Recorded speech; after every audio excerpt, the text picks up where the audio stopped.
বিশ্ব শাসন করতে হলে বিশ্বের সব ডিপার্টমেন্ট শাসন করতে হবে কি হবে না? হবে। এখন আমরা সূরা ফাতিহায় পড়ি গায়রিল মাগদুবি আলাইহিম, আল্লাহ তুমি আমাদেরকে ইহুদিদের পথ থেকে বাঁচাও। ওয়ালাদ দল্লিন, দল্লিন মানে নবীজি বলছেন হুমুন নাসারা, তারা হলো ওই নাসারা বা খ্রিস্টান জাতি যারা বলে যে আল্লাহর সন্তান আছে। পরে না আছে, আল্লাহ পাকের সন্তান আছে? আমরা কি বলি? লাম ইয়ালিদ, তিনি কাউকে জন্ম দেননি, কারো কাছ থেকে জন্ম। কিন্তু এই যে 200-300 কোটি খ্রিস্টান বলছে যে আল্লাহর সন্তান আছে, নাউযুবিল্লাহ। এই জন্য ওরা দল্লিন, পথভ্রষ্ট। দল্লিন মানে কি?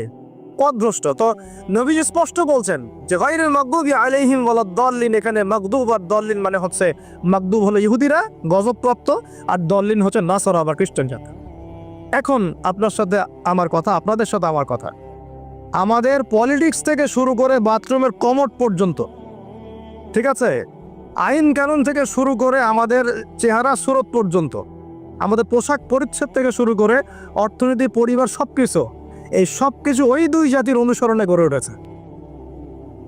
এটাই সবচেয়ে বড় আফসোসের কথা আমাদের জন্য, সবচেয়ে বড় আফসোস।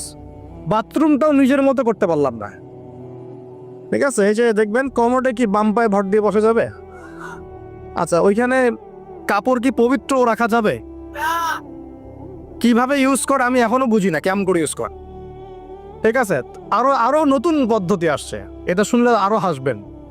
বিভিন্ন জায়গায় যাওয়া হয়, আলহামদুলিল্লাহ, আল্লাহ বলেছেন সিরু ফিল আরদ, জমিনে বিচরণ করো, আল্লাহ বলেছেন কোরআনে সিরু ফিল আরদ, তোমরা জমিনে ঘুরে দেখো, ফানজুর কাইফা কানা আকিবাতুল মুকাজ্জিবিন, দেখো যে আল্লাহকে যারা মিথ্যা প্রতিপন্ন করেছে, আল্লাহর সাথে সীমা লঙ্ঘন করছে, ওদের কি পরিণত হয়েছে। দেখলাম যে এখন ইংলিশ টয়লেটও গায়ে এখন দিয়ে রাখছে কিছু কিছু বাটি, কি দিয়ে রাখছে, ছোট ছোট টুকরা দিয়ে আছে প্লাস্টিকের এবং হ্যাঁ সিরামিক্সের মনে হয়। তো ওইখানে দাঁড়ায় দাঁড়াই করতে হবে, 1 নাম্বার করলে দাঁড়ায় দাঁড়াই করতে হবে, এবং সবগুলো একই মাপের দেয়া আছে। এখন যদি ব্যক্তির কারো হাইট হয় 6 ফিট, কারো 5 ফিট, কারো 4 ফিট, কারো 2 ফিট, 3 ফিট, এই পার্থক্যে কিভাবে সে মেকআপ করবে আল্লাহ ভালো জানে, এর কেমন করে ম্যাচ করবে আল্লাহ ভালো জানে। কাউকে টুলের উপর দাঁড়াই করতে হবে, কাউকে একটু নিচু হয়ে করতে হবে, মানে মাপ তো একই। আরও যে কি কি দেখতে হবে আল্লাহ ভালো জানেন। তো প্রিয় ভাইরা, বাথরুম করতে গিয়ে যদি নবীর সুন্নাহ মতো করেন, এখান থেকে কথাগুলো আসছে, যদি বাম পা দিয়ে ঢোকেন, বা পায়ে ভর দিয়ে বসেন, দেখবেন ইস্তেঞ্জা করেও শান্তি পাচ্ছেন। নবীর প্রতিটা সুন্নত বৈজ্ঞানিক, যে সুন্নত আপনি পালন করবেন আপনি বৈজ্ঞানিক উপকারিতাও পাবেন ইনশাআল্লাহ। এই যে একটু আগে এক ভাই বলছিল আপনি তো খানি না হুজুর, 1 চামচ কি 1.5 চামচ ভাত খাচ্ছেন, খানি না। তাই আমি বললাম যে আমি কম খাওয়া হুজুর, কারণ নবী সাল্লাল্লাহু আলাইহি ওয়াসাল্লাম কি শিখিয়েছেন? তিনি বলেছেন আমরা যা খাই না, তিনি নবী হওয়ার পরে মনে হয় সেটাও খেতে পারেন নাই। বিশ্বাস করছেন না? এরকম 3-3টা মাসের চাঁদ চলে যেত যে নবী সাল্লাল্লাহু আলাইহি ওয়াসাল্লামের বাসায় চুলাও জ্বলে নাই। আর আমাদের তো একবেলা যদি না খাই তাহলে আল্লাহর উপর কত শেখায়াত, কত অভিযোগ, তাই না ভাই? আচ্ছা, তারপরে তিনি বলছেন একজন ব্যক্তির এতটুকু খাওয়াই যথেষ্ট যে কোমর মেরুদণ্ড সোজা করতে পারে, আল্লাহর ইবাদত করতে পারে। আর যদি তোমাদের খেতেই হয় তাহলে পেটটাকে 3 ভাগ করে খাবে। কয় ভাগ? 1 ভাগ খাবার রাখবে, 1 ভাগ পানি খাবে, আর 1 ভাগ এই শ্বাস প্রশ্বাস চলাচলের জন্য ফাঁকা রাখবে। কয়জন এর উপর আমল করে দেখাতে পারে? কতজন মানুষ আছে? আর যারা একদম গোগ্রাসে খায়, এদের ব্যাপারে কোরআনে এবং হাদিসে কিন্তু মারাত্মক কথা আছে। আল্লাহর নবী সাল্লাল্লাহু আলাইহি ওয়াসাল্লাম বলেছেন যে তোমরা খুব বেশি ঢেকুর তুলো না। কি করো না? একজন সাহাবী খুব ঢেকুর উঠাচ্ছে, সাহাবী না আসলে, উনি পাশ দিয়ে যাচ্ছিলেন, খাবার দাবার খেয়ে পাশ দিয়ে যাচ্ছিলেন। তো নবীজি তার ঢেকুর তোলা দেখে বলছেন যে তোমরা বেশি ঢেকুর তুলবে না, কারণ দুনিয়াতে যে ব্যক্তি বেশি পেট পুড়ে খাবে, কাল কিয়ামতের মাঠে সে সবচেয়ে বেশি ক্ষুধার্ত থাকবে। বলেন নাউযুবিল্লাহ। খাবেন আপনি, নিজের পেটটাকে 3 ভাগ করবেন, 1 ভাগ খাবার, 1 ভাগ কি পানি, আর 1 ভাগ শ্বাস প্রশ্বাসের জন্য ফাঁকা। আর এই ব্যাপারে একটা কথা বলে দেই, শেষ জামানায় কিন্তু খাবারগুলো সব করাপ্টেড হয়ে যাবে। কি হবে? খাবার ভেজাল হবে, ভেজাল। এটার দলিল সূরা কাহাফে আছে, আমি এটা ব্যাখ্যা করব না আজকে। সূরা কাহাফে আছে, আমি ব্যাখ্যা করব না, শুধু ইন্ডিকেশন দিচ্ছি। 309 বছর ঘুমিয়েছিলেন আসহাবুল কাহফ। কত বছর? 309 বছর ঘুম থেকে উঠেই তারা প্রথম যে অনুভবটা করেছেন সেটা হলো তারা ক্ষুধার্ত। তারা কি ক্ষুধার্ত? দেখেন 309 বছর পর যদি আপনি ঘুম থেকে ওঠে, আপনার কাছে এই দুনিয়াটা আজীব মনে হবে, হবে না? কিন্তু ওনারা ক্ষুধার্ত, পকেটে কিছু মুদ্রা ছিল, যেই মুদ্রাগুলোর মান 309 বছরও কমে যায় নাই। কমে গিয়েছে না। এখন আপনি আপনার মুদ্রা নিয়ে ঘুমান 300 বছর, দেখেন তারপর কি হয়, কি হবে? টাকা থাকবো না যাইবো গা? আচ্ছা, তারপরে শোনেন, এরপর উঠেই তারা বলছে ফালিয়ানজুর আইয়ুহা আজকা তুআমা, এই মুদ্রাগুলো দিয়ে বাজারে কাউকে পাঠাও, তোমাদের 9 জন 10 জনের মধ্যে একজনকে বাজারে পাঠাও। ফালিয়ানজুর, সে যেন বাজারে গিয়ে দেখে আইয়ুহা আজকা তুআমা, কোন খাবারটা পবিত্র খাবার, ফ্রেশ খাবার। ঘুম থেকে উঠেও ফ্রেশ খাবারের দিকে তাদের নজর কেন? আর এই সূরা আপনাকে দাজ্জালের ফিতনা থেকে বাঁচাবে কেন? আর দাজ্জালের যুগেই বা সব, দাজ্জালের শাসনের যুগে সব খাবারগুলো আস্তে আস্তে ম্যানুফ্যাকচার্ড এবং ভেজাল হচ্ছে কেন? এগুলোর মধ্যে মিল আছে না? তার মানে যত জামানা শেষের দিকে যেটা থাকবে, খাবারের ভেজাল তত বাড়তে থাকবে। এই সময় আপনাকে অবশ্যই ফ্রেশ খাবার খুঁজে খুঁজে বের করতে হবে। খাবার আগে মানুষ খেত, খাবারের মধ্যেই চিকিৎসা ছিল, তাই না? রোগের আরোগ্য ছিল। এখন সেই খাবার খেয়ে মানুষ অসুস্থ হয়ে যাচ্ছে। বুঝতে পারছেন না? খাবারের মধ্যে থাকে উপাদান, ভালো উপাদান, যে উপাদানগুলো পেটের ভিতরে গেলে, শরীরে গেলে শরীরটা সুস্থ হয়। এখন সেই খাবার খেয়েই মানুষ অসুস্থ হয়ে যাচ্ছে। এটা কোন হাদিসের সাথে মেলে জানেন? আনতালিদাল আমাতু রাব্বাতুহা, দাসী তার মনিবকে জন্ম দিবে। দাসী মনিবকে জন্ম দিবে মানে হচ্ছে সমাজের ন্যায় অন্যায়, হক বাতিল, সত্য মিথ্যার মানদণ্ড উল্টে যাবে। যেটা ভালো সেটা হয়ে যাচ্ছে খারাপ, খারাপটা হচ্ছে ভালো। সমাজের সত্যবাদী ব্যক্তি হয়ে যাচ্ছে মিথ্যাবাদী, মিথ্যাবাদীকে মানুষ সত্যবাদী বলা শুরু করেছে। আমানতদার ব্যক্তি হয়ে যাচ্ছে খেয়ারতকারী, খেয়ারতকার ব্যক্তিগুলো আমানতদার হয়ে যাচ্ছে। সমাজের সবচেয়ে ভালো মানুষকে মানুষ খারাপ বলছে, সবচেয়ে খারাপ মানুষকে খুব ভালো বলছে। উল্টে যাচ্ছে, খেয়াল করে দেখেন, উল্টে যাচ্ছে। বাবা এখন বাবার হাতে ছেলে মায়ের খাচ্ছে, ছেলের হাতে মা মায়ের খাচ্ছে, এরকম হচ্ছে না?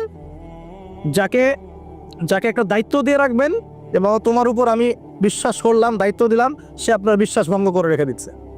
এ হচ্ছে না? বিশ্বাস উড়ে যাচ্ছে, প্রতারণা বাড়ছে। মানে কি? মানুষ আল্লাহ পাকের হালালগুলোকে হারাম করে নিচ্ছে, হারামগুলো হালাল করে নিচ্ছে। বুঝতে পারছেন না মনে হয়? হালালগুলোকে মানুষ আস্তে আস্তে হারাম করতেছে, হারামগুলোকে আস্তে আস্তে হালাল করতেছে। এটা হচ্ছে না? হচ্ছে। খুব খেয়াল করে। এখানে খাবার খেয়ে আপনার উপকার পাওয়ার কথা, খাবার খেয়ে আপনি অসুস্থ হয়ে যাচ্ছেন। উল্টা হচ্ছে, উল্টা চলতেছে দুনিয়া। দুনিয়া কি চলছে? উল্টা। ছেলে পড়ছে মেয়ের পোশাক, মেয়ে পড়ছে ছেলের পোশাক। বলতে কি শুধু নামাজ রোজা হজ জাগার না, জীবনের সব কাজ? এই একটা জিনিস যদি বুঝতে পারি, আমাদের আজকের ওয়াজ সফল ইনশাআল্লাহ। আমরা আমাদের জীবনের প্রতিটা কাজ আমাদের প্রিয় নবী মুহাম্মদ রাসূলুল্লাহ সাল্লাল্লাহু আলাইহি ওয়াসাল্লামের তরিকা মতো করবো ইনশাআল্লাহ। রাজি আছেন ইনশাআল্লাহ? তাহলে এখন বলেন, 5 ওয়াক্ত নামাজ নবীর তরিকায় পড়া যাবে তো ইনশাআল্লাহ? নবীর তরিকায় নামাজ মানে ধীর স্থির ভাবে নামাজ। আমি এই তর্কে যাব না, হাত বাঁধবেন কোথায়, ঠিক আছে? ওই তর্ক সবাই করে না, ওই তর্ক সবাই করে না। এই মাসআলাগুলোকে নিয়ে যারা মুফতি আছেন তারা কথা বলেন, আমি মুফতি নই। অতএব এই মাসআলাগুলোকে নিয়ে আমি আপনাদের সাথে কোনো কথা বলছি না। আমি বলছি আপনাদেরকে, নামাজ প্রতিষ্ঠা করা, কায়েম করার মানে হচ্ছে নামাজটা হতে হবে নবীর মতো খুশু খুজুতে।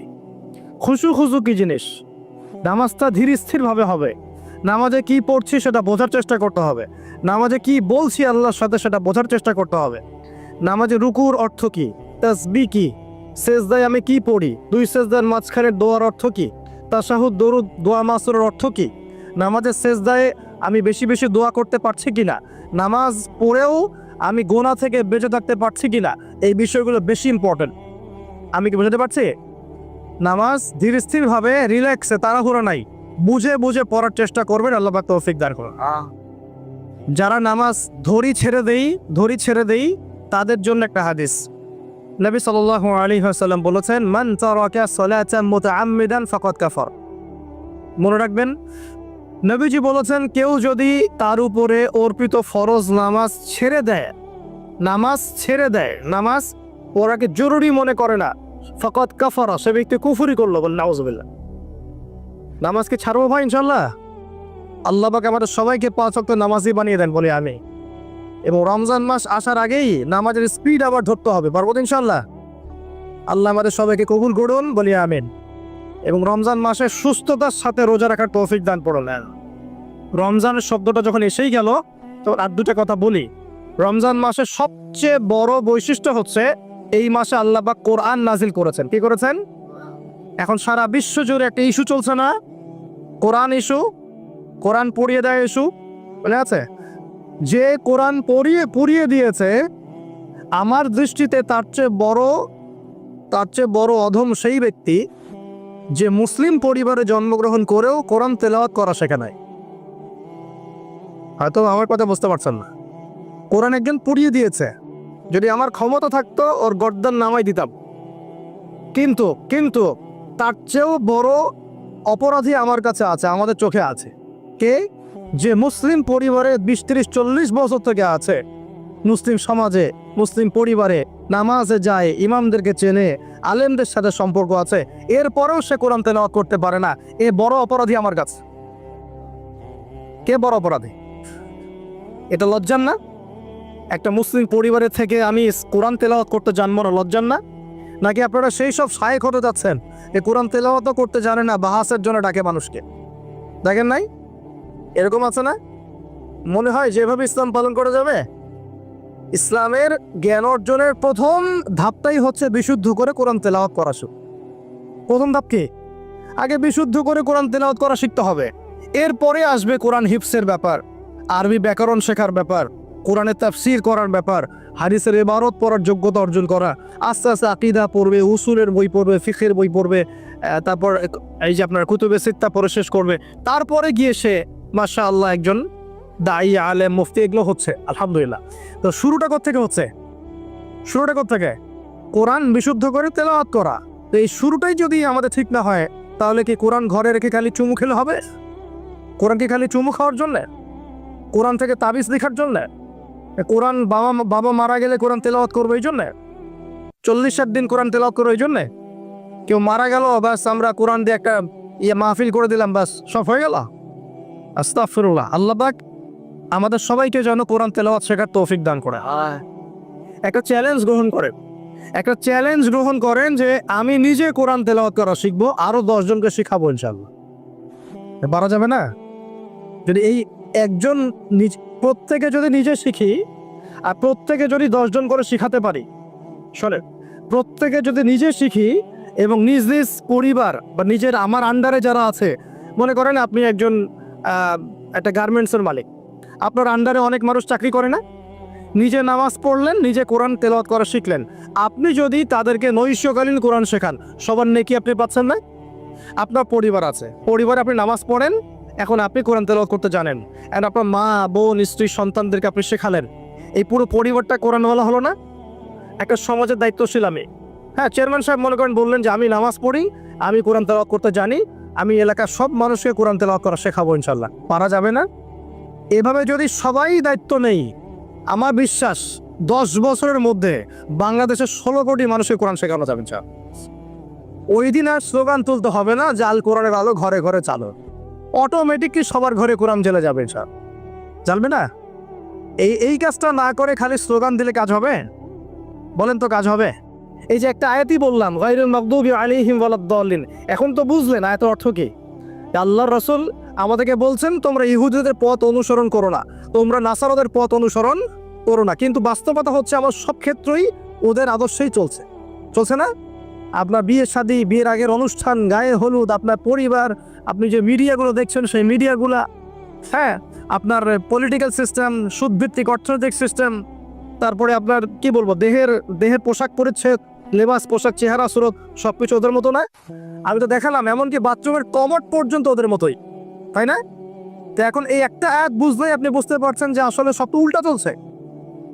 এখন যদি পুরো কোরআনটা বুঝতে পারি, পুরো কোরআনের 6236টা আয়াতই বুঝতে পারি, তাহলে এই সমাজটা পরিবর্তন হতে সময় লাগবে? এই কারণেই তো কোরআন থেকে দূরে সরানোর জন্য এত পায়তারা চলছে। মানুষ চাচ্ছে, এক শ্রেণীর মানুষ চাচ্ছে বিশ্বের যে মুসলিমরা যেন কোরআন থেকে দূরে সরে যায়।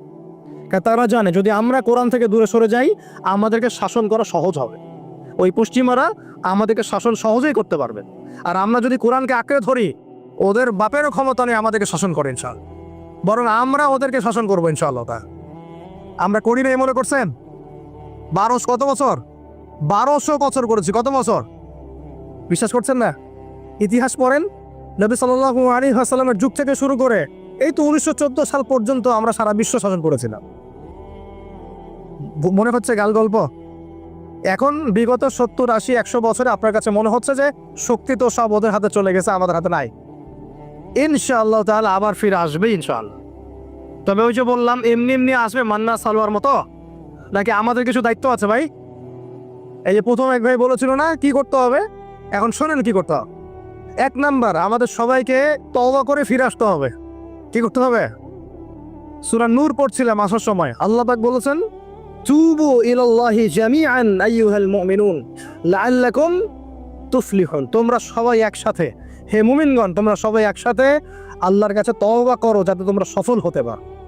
আগে কি করতে হবে? আল্লাহকে বলতে হবে, আল্লাহ আমরা ব্যক্তিগতভাবে, পারিবারিকভাবে, সামাজিকভাবে, রাষ্ট্রীয়ভাবে যত পাপ করেছি আল্লাহ সব মাফ করে দাও। আল্লাহ আমরা তোমাকে ভালোবাসি, তোমার নবীকে ভালোবাসি, তোমার কালামকে ভালোবাসি, আমরা জান্নাতে যেতে চাই, দুনিয়াতেও সফল হতে চাই।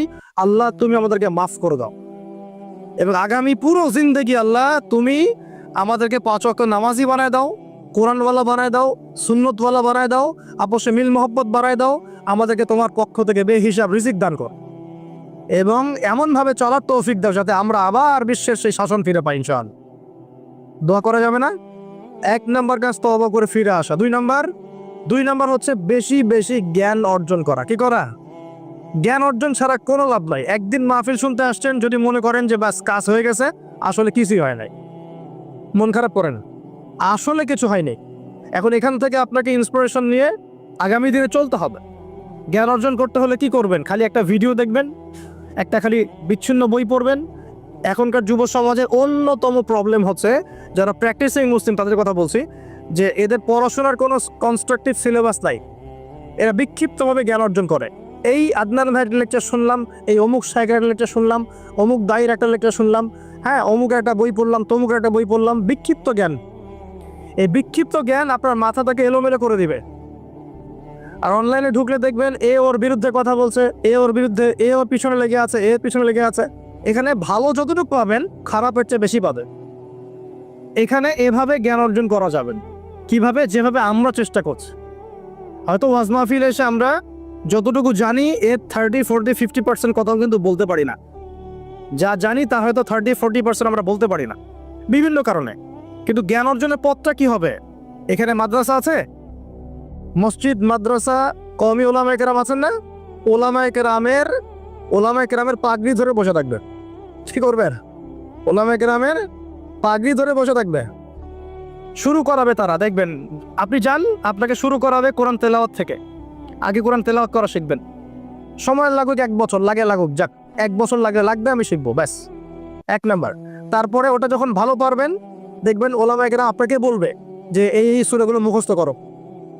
আপনি নামাজের জন্য এই সূরাগুলো লাগে মুখস্থ করতে হবে না? নামাজের ফরজ, ওয়াজিব, এই সুন্নত, মুস্তাহাব জানতে হবে না? এই মাসলাগুলো জানবেন, সূরা কালাম মুখস্থ করবেন, দোয়া কালাম মুখস্থ করবেন। তারপরে আপনি যদি আরও বেশি চান, আপনি হিফজ করবেন। কোরআন কি করবেন? হিফজ মানে মুখস্থ করবেন। আমার তো মনে হয় আমরা যদি 1 বছর চেষ্টা করি, আমরা সবাই কমপক্ষে 1 পারা হলে মুখস্থ করতে পারবো না? ইনশাআল্লাহ। কোনো সমস্যা নেই। এরপরে আপনি যদি আরও বেশি চান, তখন আরবি ভাষা এবং সাহিত্যের কিছু ব্যাকরণিক ক্লাসিক্যাল বই আছে, এই বইগুলো ধরে ধরে পড়তে হবে আলেমদের কাছে। খুব বেশি সময় লাগবে না। আপনি মনে করছেন যে অনেক সময় লাগবে, এত সময় লাগবে না। আপনার মেধা যদি শার্প হয়, এটা ডিফার করে। কারো মেধা খুব শার্প, কারো মেধা অল্প নিতে পারে। ইনশাআল্লাহ 2-3 বছর সময় দেন, ইনশাআল্লাহ দেখবেন আপনি আরবিক ক্লাসিক্যাল বইগুলো পড়ার যোগ্যতা অর্জন করেছেন সব। এরপর কি লাগবে? এরপর আসবেন আপনি হাদিসের বইগুলো পড়বেন, আস্তে আস্তে আপনি তাফসির অনুবাদগুলো কিনবেন। এখন তো হাদিসের বইগুলো বাংলায় অনুবাদ হয়ে গেছে, অনেক তাফসির বাজারে চলে আসছে। এই তাফসির পড়লে আপনি মুফাসসির হয়ে যাবেন, মুহাদ্দিস হয়ে যাবেন, এটা বলছি না, কিন্তু অ্যাটলিস্ট আপনি কোরআন তো জানতে পারবেন। এর মধ্যে যেগুলো বুঝবেন না, আবার আলেমের কাছে যাবেন, ওস্তাদ এটা বুঝতে পারলাম না। আমরা তো প্রতিদিনই কথা বলি যে উস্তাদ এটা বুঝতে পারলাম না, হুজুর এটা বুঝতে পারলাম না, প্রত্যেক দিনই বলে। বুঝবো কতটুকু, এই জ্ঞান কত গভীর, এই গভীর সমুদ্রের সব জ্ঞানকে অর্জন করা আমার পক্ষে সম্ভব? আমরা তো মনে করি 10% 5%ও জ্ঞান আমরা অর্জন করতে পারি না এখন, কিন্তু কন্টিনিউয়াসলি চেষ্টা থাকলে আল্লাহর পক্ষ থেকে জ্ঞান আসবে ইনশাআল্লাহ। জ্ঞান কার পক্ষ থেকে আসে? এই ডিগ্রি সার্টিফিকেট মানেই জ্ঞান নয়। ডিগ্রি সার্টিফিকেট অর্জন করেছি মানেই যে বড় একজন মানে ইসলাম বেত্তা হয়ে গেছে, এমন নয় বিষয়। জ্ঞান কার পক্ষ থেকে আসে? আর অনেক বড় বড় ডিগ্রি অর্জন করেও যদি মনের মধ্যে রিয়া, অহংকার এগুলো থাকে, তাহলে ওই জ্ঞানও কোনো লাভ নাই। লাভ আছে? ইবলিসের কি জ্ঞানের কোনো লাভ আছে? ও কিন্তু বড় আবেদ ছিল, অহংকারের কারণে পথভ্রষ্ট হয়ে গেছে, আল্লাহ মাফ করুক। তো এভাবে প্রচেষ্টা চালান, আল্লাহর কাছে বেশি বেশি দোয়া করেন। প্রত্যেক দিন বলবেন রব্বি জিদনি ইলমা। কি বলবেন? রব্বি জিদনি ইলমা। বলবেন রব্বি ইশরাহ লি সাদরি ওয়া ইয়াসসির লি আমরি ওয়া আহলিল উকদাতাম মিন লিসানি ইয়াফকাহু কওলি আল্লাহুম্মা ফাক্কিহনি ফিদ-দ্বীন ওয়া আল্লিমনি আত-তা'ওয়িল। এগুলো দোয়া করবেন। এই দোয়াগুলো করতে থাকলে দেখবেন ইনশাআল্লাহ আপনি জ্ঞান পাবেন, আল্লাহর পক্ষ থেকে জ্ঞান পাবেন। তো তওবা করার পর প্রথম কাজ কি ভাই? বলেন, জ্ঞান অর্জন করা। ইকরা বিসমি রাব্বিকাল্লাযী খালাক। আর এই জ্ঞান নিয়ে তো অনেক কথা হচ্ছে না? এখন এই জ্ঞান অর্জন করবেন কোন জ্ঞান? যে জ্ঞান আপনাকে আল্লাহ এবং তার রাসূলের দিকে নিয়ে যাবে, সেই জ্ঞান অর্জন করবে। যে জ্ঞান আপনাকে আল্লাহ এবং তার রাসূল থেকে দূরে সরাই দিবে, সেই জ্ঞান অর্জন করতে যাবেন। ব্যাস, কথা শেষ। এখন আপনি নিজে বুঝতে পারবেন কোন জ্ঞান আপনাকে আল্লাহর দিকে নিচ্ছে আর কোন জ্ঞান আপনাকে আল্লাহ থেকে দূরে সরাচ্ছে। শুধুমাত্র ইসলামিক জ্ঞানই কি অর্জন করব, না বৈষয়িক জ্ঞানও দরকার আছে? উত্তর, অবশ্যই বৈষয়িক জ্ঞানও দরকার আছে। এরই উত্তর। এই বৈষয়িক জেনারেল জ্ঞানগুলো অর্জন না করলে কোরআন সুন্নাহকে হাতে নিয়ে বিশ্বকে চ্যালেঞ্জ করা যাবে না। বুঝতে পারছেন না কথা? কোরআন সুন্নাহর জ্ঞান থাকবে ভিতরে, আবার আপনার মধ্যে সমকালীন জ্ঞানগুলো থাকতে হবে। এরপরে দেখবেন ইনশাআল্লাহ আপনি ডিনামাইট। ইনশাআল্লাহ আপনি পলিটিক্স বুঝবেন, আপনি সোশ্যাল অ্যাফেয়ার্স বুঝবেন, আপনি পলিটিক্যাল অ্যাফেয়ার্স বুঝবেন, ওয়ার্ল্ড অ্যাফেয়ার্স বুঝবেন, ইকোনমিক সেকশন বুঝবেন, সবই বুঝবেন ইনশাআল্লাহ। ইনশাআল্লাহ তাহলে আপনি তখন জনশক্তি হবেন। কি হবেন? জনশক্তি। এর সাথে দরকার কারিগরি শিক্ষা। কি শিক্ষা?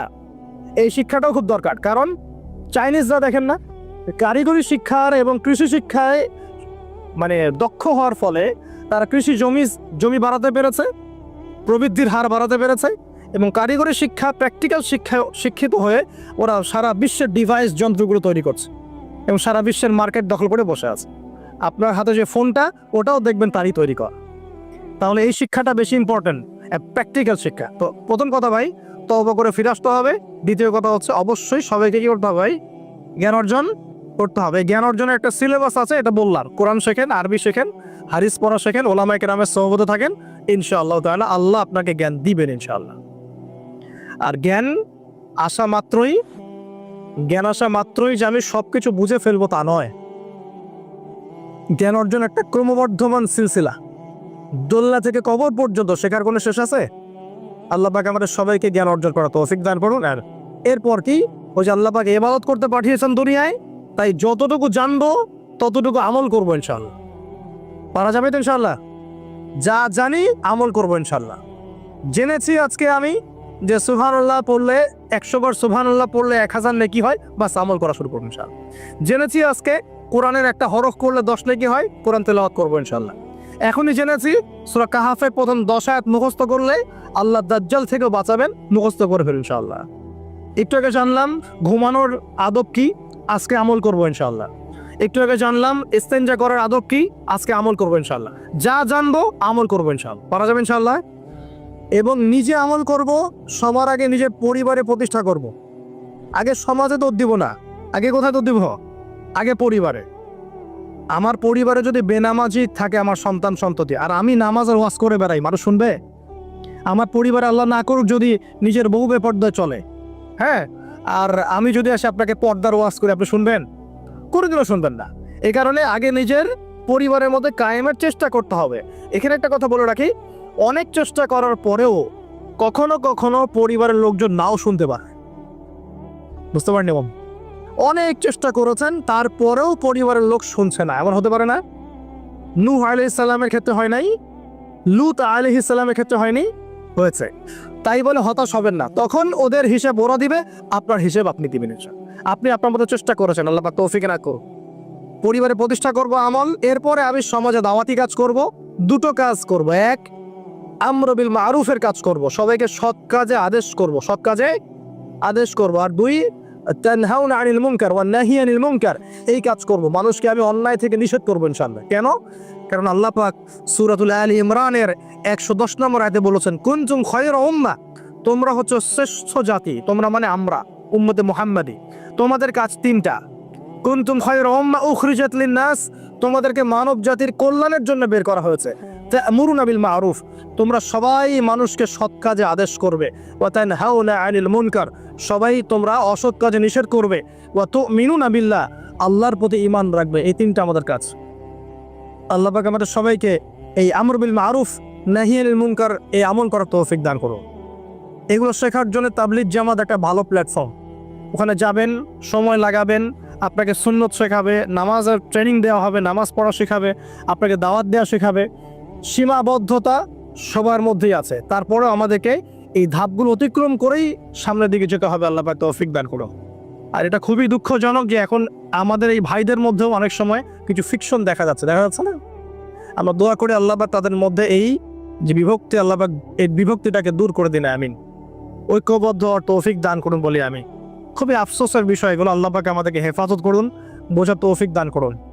ওয়া'তাসিমু বিহাবলিল্লাহি জামিআন ওয়া লা তাফাররাকু, আল্লাহ বলছেন তোমরা সবাই আল্লাহর রজ্জু একসাথে ধরো, ঐক্যবদ্ধভাবে, দলে দলে বিভক্ত হয়েও না। এই ছোটখাটো বিষয়গুলোকে নিয়ে আমরা আস্তে আস্তে 73 দল তো কত আগেই হয়ে গেছে, এখন 73,000 দল হয়ে গেছে, আল্লাহ মাফ করুন। কিন্তু এটা আমাদের জন্য ক্ষতির কারণ।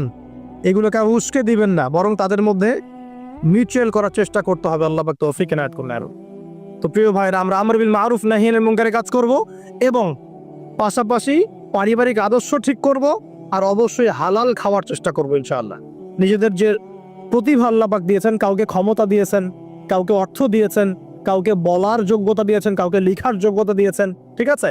যাকে আল্লাহ পাক যা দিয়েছেন আল্লাহর পক্ষ থেকে, এটাকে দিনের কল্যাণে কাজে লাগানোর চেষ্টা করব ইনশাআল্লাহ তাআলা।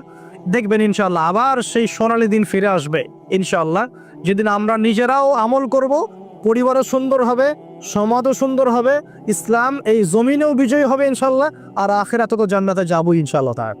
আল্লাহ পাক আমাদের সবাইকে এই দুনিয়াতে আসার উদ্দেশ্যটা মনে রাখার তৌফিক দান করুন। আল্লাহ বলেছেন দুনিয়ায় পাঠিয়েছি আল্লাহর ইবাদত করার জন্য, অন্য কোনো কারণে নয়। দুইটা কাজ করলে ইবাদত হবে। এক, প্রতিটা কাজ আল্লাহ সন্তুষ্টির জন্য করব। দুই, নবীর সুন্নাহ মতো করব। এর ফলে কি হবে? এর ফলে আমরা সেই গন্তব্য অর্জন করব যেটা সূরা আলী ইমরানের 185 নম্বর আয়াতে বলা আছে। কত নম্বর আয়াত? 185। এটাই শেষ আয়াত। আল্লাহ রাব্বুল আলামিন বলছেন, কুল্লু নাফসিন যায়িকাতুল মাউত। এই কারাগারের দুনিয়ার জীবন সংক্ষিপ্ত, এখানে সমস্ত সত্তা মৃত্যুর স্বাদ গ্রহণ করবে, ঠিক আছে? এবং কিয়ামতের মাঠে তোমাদের সবাইকে যার যার প্রতিদান দেওয়া হবে। এবার তোমাদের গন্তব্য শোনো। ফামান যুহজিহা আনিন নার, ওই দিন যাকে জাহান্নামের আগুন থেকে বাঁচানো হবে, ওয়া উদখিলাল জান্নাহ, এবং জান্নাতে ঢুকিয়ে দেওয়া হবে, ফাকাদ ফাজ, ওই ব্যক্তি হচ্ছে সফল। This is the real definition of success. কথা বুঝতে চেষ্টা করেন। এটা হচ্ছে the real and final destination and definition of success. এটা হচ্ছে সাফল্যের সবচেয়ে সেরা এবং কি বলবো, চূড়ান্ত সাফল্যের সংজ্ঞা। এটা হলো সবচেয়ে সেরা এবং চূড়ান্ত সাফল্যের সংজ্ঞা। দুনিয়ার সাফল্যের সংজ্ঞা ঠিক না। এই বাড়ি গাড়ি, টাকা কড়ি, স্ট্যাটাস, ক্ষমতা, এগুলো সাফল্যের সংজ্ঞা আমরা বানিয়েছি। এগুলো সাফল্যের চূড়ান্ত সংজ্ঞা নয়।